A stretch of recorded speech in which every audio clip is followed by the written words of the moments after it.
नमस्कार मित्रांनो, तुम्ही कोणत्याही शासकीय भरतीची तयारी करत असाल तर तुमच्यासाठी अतिशय उपयुक्त अशा चालू घडामोडी ऑक्टोबर 2025च्या बघा, महाराष्ट्राने ॲक्टिव्ह ई बॉन्ड प्रणाली सुरू केली आहे।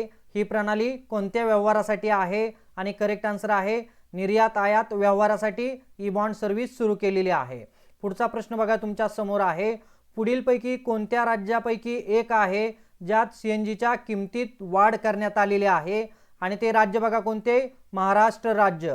पुढचा प्रश्न तुमच्या समोर आहे, खालीलपैकी कोणत्याही विषयावर महाराष्ट्र शासनाने विशेष समिती बनवण्याचा निर्णय घेतला आहे ज्यात 15 दिवसांनी बैठक होणार आहे? आणि उत्तर बघा काय आहे? औद्योगिक गुंतवणुकीचे सामंजस्य करार।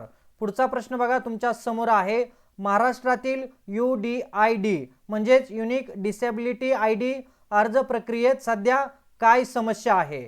तर करेक्ट आन्सर आहे बघा मोठा अर्जाचा बॅकलॉग। काय आहे? मोठा अर्जाचा बॅकलॉग ही समस्या आहे।